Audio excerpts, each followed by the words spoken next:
right, welcome back to another episode of Blerd Basics. And this time, we are talking about the glorious One Piece. The pinnacle of anime. I'm 6-star. Oh yeah, I forgot about that. Joy Boy, right? And so, you can tell by the name what we talk about. We talk about the One Piece. Alright, so we're going to get into favorite One Piece moments. I'm gonna let you go ahead. Go ahead and kick us off. Favorite One Piece moments. You put me on the spot. Well, you said you had them. You know, I think I got two of them. So, Yeah, okay. you remember when Luffy first met Nami, and they had to fight Arlong. Well, he ain't first meet her there. Or whatever, you know what I mean? I know what you're talking about, but so she was trying to figure out how to get from under that whole regime. Yep. She was crying, and he put the hat on her head and all that stuff. The walk to Arlong Park is iconic. That's the first. For real. That's like, the first. If that moment happens, people always ask, "Oh, when's one of your moments?" Yes, sir. Oh, okay. Well, yes, yeah, that's mine too. That's one of mine. Hey, if you're a One Piece fan, it's one of your moments. Yeah, it is. If it's not one of your moments, you ain't really a One Piece fan. Yeah, so she really broke down on that. That's where we showed the camaraderie. We found out what type of leader Luffy is. You know, so I wanted to join the Straw Hat Pirates after that. So I'll tell you why. To me, because Luffy and them, that wasn't none of their business.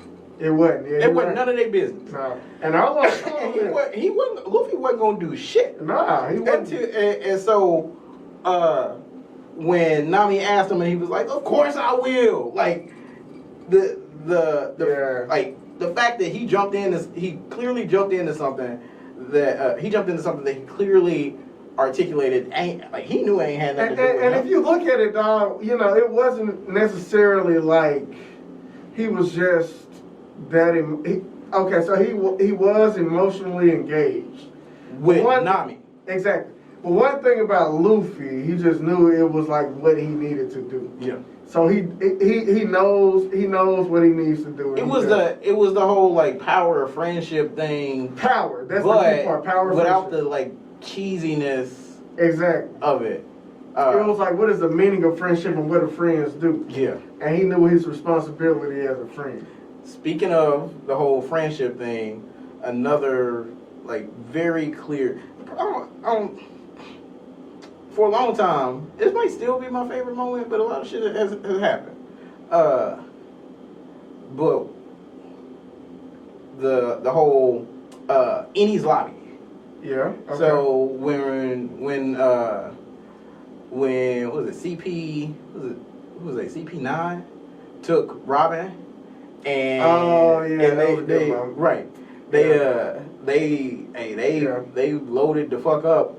Went into Eni's lobby. Yeah. They was like, "You waging war with the whole world government." He was like, "Yo, shoot that fucking flag." Yeah. Like that was pretty cool. You know what? I actually forgot about that because it's actually a moment much later that overshadowed that for me.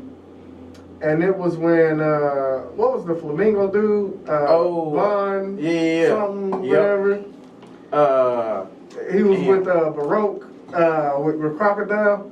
Anyway, when they had escaped Impel Down, and they were going towards the Marineford War, and this dude sacrificed himself. Yeah. Let me tell you something. My argument is, without him, Luffy would not be the man he is today. I think that's true. I do think that's true. He wouldn't have even made it to Marineford War. I don't think that's true. I think he would have. How? Give me an example. So if he doesn't sacrifice himself, how does Luffy make it to Marineford War? I don't know. How does he get launched into the sky and land in this dramatic moment with this log? How Luffy, the fact that Luffy made it, he broke into Impel Down, went all the way down, turned back around and came all the way back up was improbable. And so I think, I don't know. I feel like the nigga would have found a way. So all I hear is you saying plot armor. Kind of. Outside of plot armor, please explain to me. Explain to me outside of plot armor, how does Luffy get there without that sacrifice? Yeah. I ain't even gonna lie. Exactly. See how you don't have an answer? Yeah. He does not make it there without I don't think that's a bad thing. Like, it is what it is. No, he don't make it there. He be dead. I will tell you, though, Marine Ford is not one of my favorite moments. What? It really ain't. Man, let me tell you something. This off topic. That's one of my favorite moments. When Whitebeard showed up, because that's the first time we really see a Yonko. We don't see Big Mom. We don't see Shanks. We don't see Kaido. And then we see Whitebeard, the 72-year-old Yonko with heart problems, show up and put fear. That man got hella heart problems. Yeah, yeah, exactly. And put fear into the Navy. Yeah. What more do you need to know? Hey. He got stabbed through with a 6-foot sword. Yeah, so that was dope. And it was like a 2-pit. One of my favorite moments was in Marine Ford. So you know they called all of the what they call them? Damn, something of the sea. Those Emperors? Like, yeah. The no, not the 4 emperors. Damn, it was like those 9 pirate warlords. Yeah, they called all the warlords there. And so Mihawk was there. Yeah. And at the end of the war, Shanks came. And so one of my favorite One Piece moments, period, is Mihawk saying, "Oh, y'all ain't say nothing about Shanks."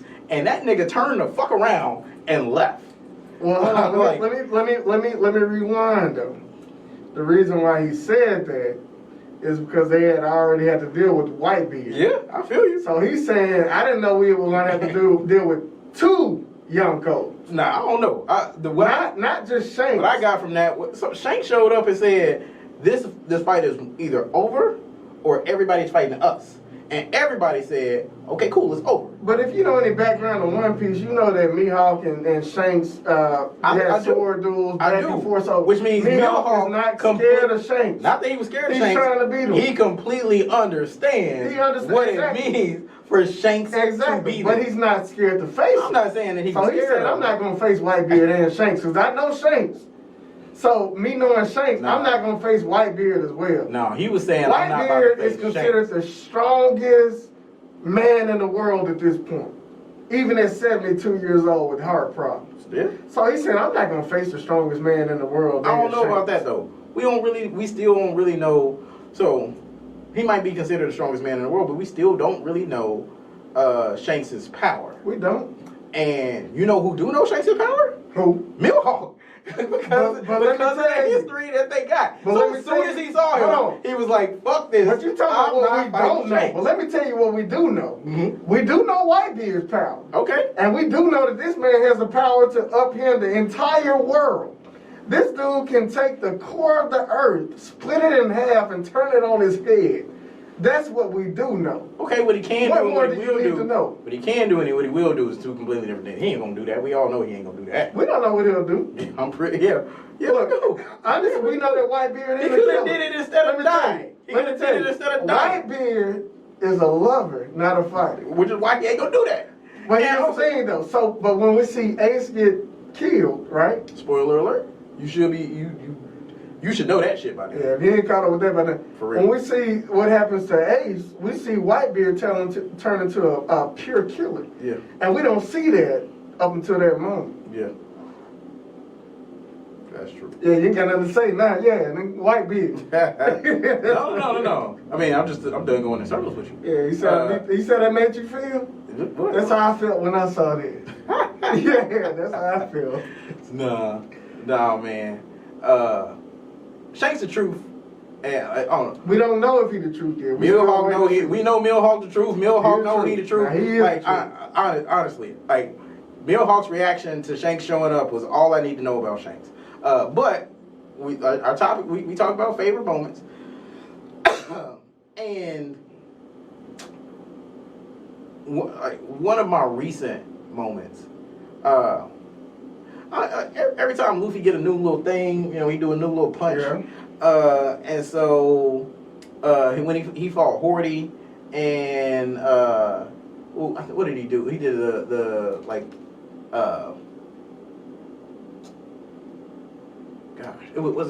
I think that's when he did. No, he didn't do Red Rock that time. Nah. But you just made me think about when he punched that Celestial Dragon. Oh, that was actually a very emotional moment. Yeah. because Luffy basically said, I mean, you got to think about that. They were doing slave trading. You know, who else knows what else they were trying to do. You know, and the fact that he punched his ass, nobody had ever punched a celestial dragon. I think we can pretty much assume that. For real. Point. And he knocked his ass out. That also, was a very powerful moment. Side note, Don Flamingo, I understand.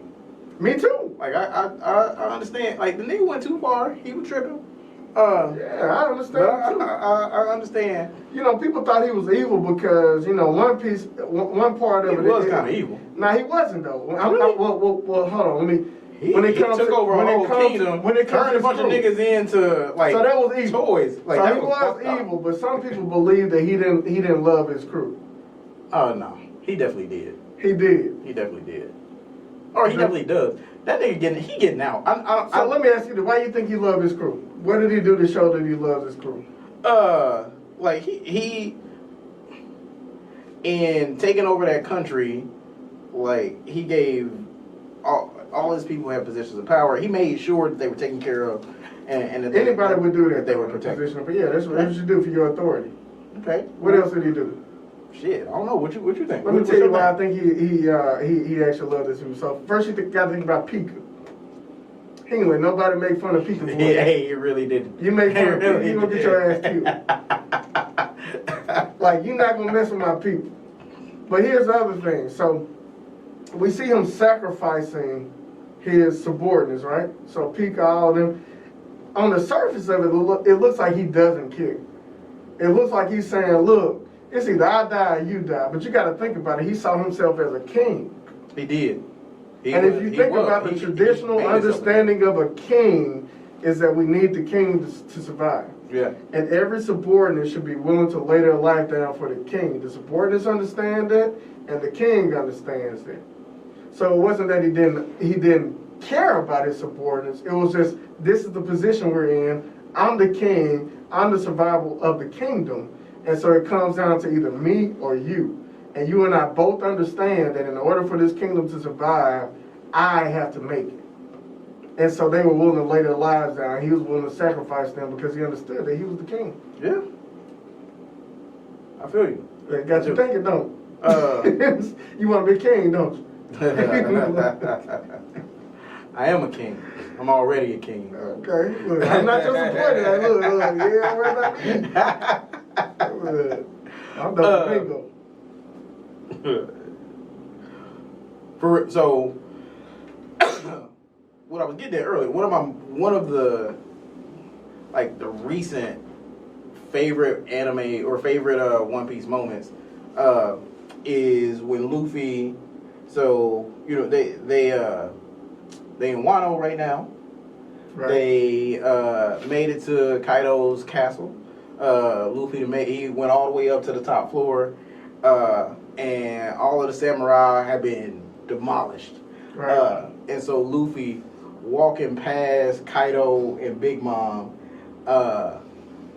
having Law send them downstairs and then hitting Kaido with a red rock. Like that shit was. I watched that over and over and over again. Like Luffy showing the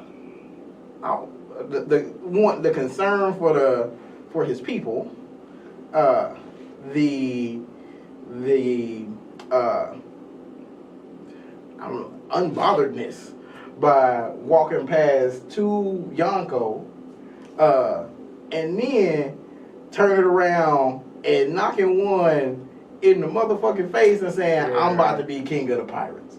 Look them dead in their fucking eye. I done hit you in the jaw. I'm about to be king of the pirates. That shit, like...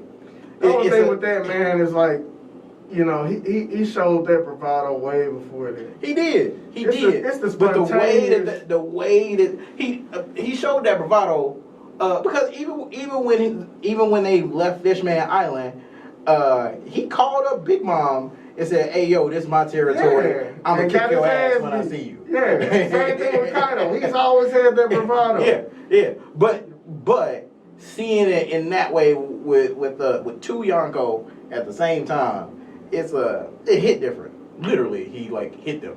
So Man, I think that was just one of those situations where they say a broke clock, right? You know, twice a day. Was it once or twice a day? Something like that. Twice a day.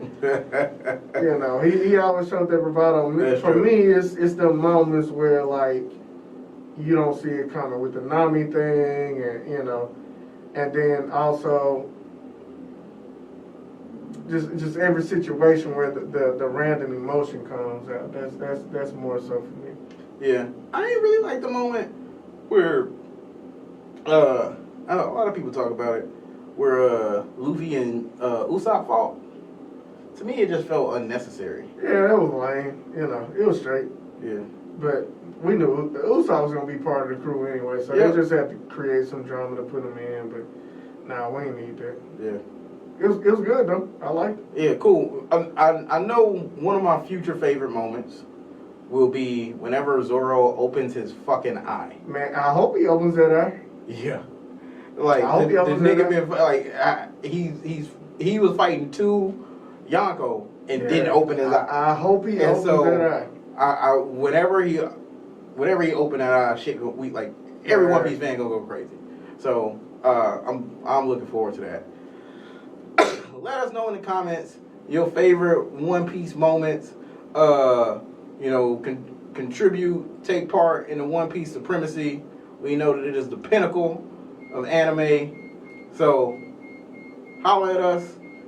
Leave your favorite moments in the comments. We'll see y'all next time.